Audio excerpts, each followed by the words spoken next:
الأوسط. همزراء هاتيخون خاور میانه ارتادو. Oh, hello and welcome to the Middle East.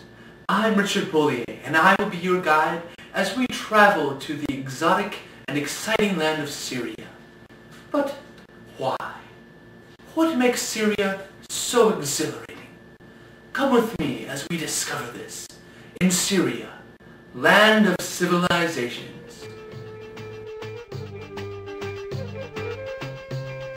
Syria is home to some of the world's oldest cities, such as Damascus and Aleppo.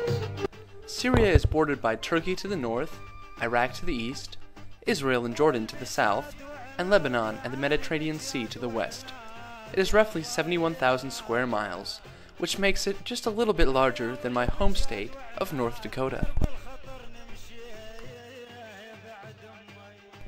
Syria is a predominantly homogeneous ethnic nation. Around 90% of the population consider themselves to be Arabs. The other 10% is made up of Kurds and Aramaic Christians. Arabic is the official language of Syria, and most of the population speaks it. In the northeast, Kurdish can still be heard.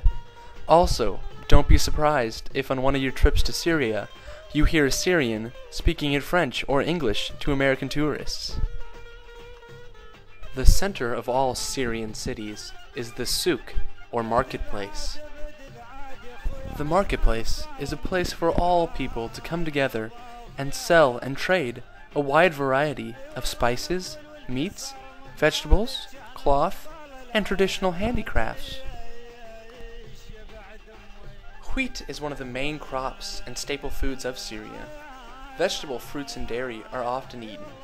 Meat is eaten, but most people cannot afford to eat it at a regular basis. Like most of us, Syrians enjoy kebabs and falafel.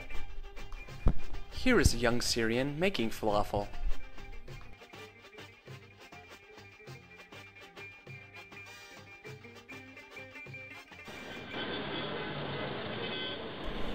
Syria is becoming more modernized.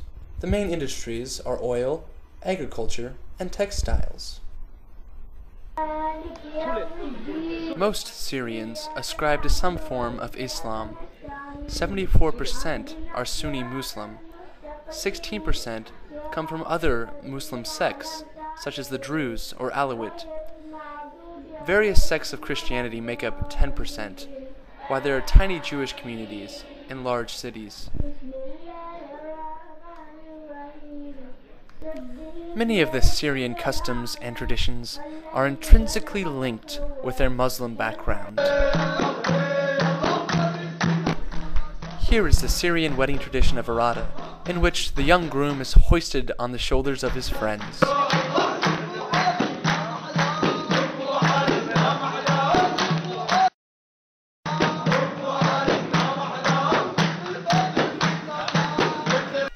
Syrians tend to identify with their religious group or sect.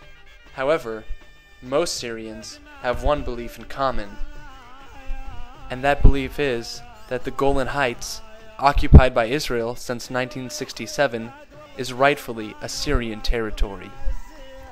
In fact, the Syrian national identity is based on this belief that the Golan Heights must be restored to Syria. Rejection of the Israeli policy of annexation and forceful naturalization. They reject the status quo and show their commitment to maintaining their Arab and Syrian identities. These demonstrations are to declare our unequivocal position that the Golan Heights are occupied lands and that the passing of time will not change this fact. It is to express our national identity and belonging to the Arab world in general and Syria in particular. As they have done every year, the demonstrators gather at the Hill of Cries in Magdal Shams. They search for their relatives from far away and shout to greet them and catch up on news with them. Just another way to express their longing to their relatives in their homeland that was divided by the occupation, where brothers, sisters, and families have been separated for years. We want all the people to come back. Some people are longing to walk in their homeland. I wish that peace will happen soon. This might be the future on the Golan Heights. The Israeli army packing up and heading off. This is just an exercise, but if the Israelis reach a peace deal with Syria, it could be for real. The Golan Heights were seized by the Israelis in 1967. The Syrians want them back, but may have to distance themselves from Hamas and Hezbollah to get them. Israeli settlers have built homes and communities across this area. There are around 20,000 of them now.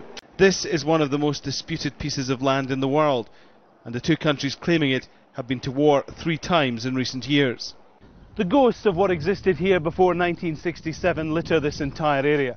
The Syrians want the Golan back, and they say when that happens, the towns and villages that were cleared and abandoned will be brought back to life once more. Atif Abu Salah has lived here all his life. His family have farmed the fertile fields of the Golan for generations. As a boy, he remembers when the Israelis first arrived. He never expected them still to be here 40 years later, and fears they may never leave. Our society is divided into 2 parts. One part live in Syria, and the other part live under the Israeli occupation. Actually, we have a very, very special humanitarian situation, which is very difficult. People die there, do not see each other. Brothers in Syria, other brothers are occupied in Israel in the Golan Heights. You know, it's a very difficult situation. Everyone here agrees a peace deal is needed, but to get it, not everyone is willing to pay the price. Alan Fisher, Al Jazeera, the Golan Heights. Thanks, Alan. There are around 400,000 members of Syria's armed forces. This includes an army, an air force, but no navy. Because of the ongoing conflict with Israel, Syria spends about 30% of its national budget on defense. However, there have been ongoing peace talks between Syria and Israel, indirectly in Turkey. Here is Syria's president, Bashar al-Assad, getting off the plane in Turkey to discuss peace with Israel. All in all, Syria plays its own unique part in the ever-tumultuous situation of the Middle East. Thank you for joining me, Richard Bulliet, on this exciting tour of Syria, land of civilizations.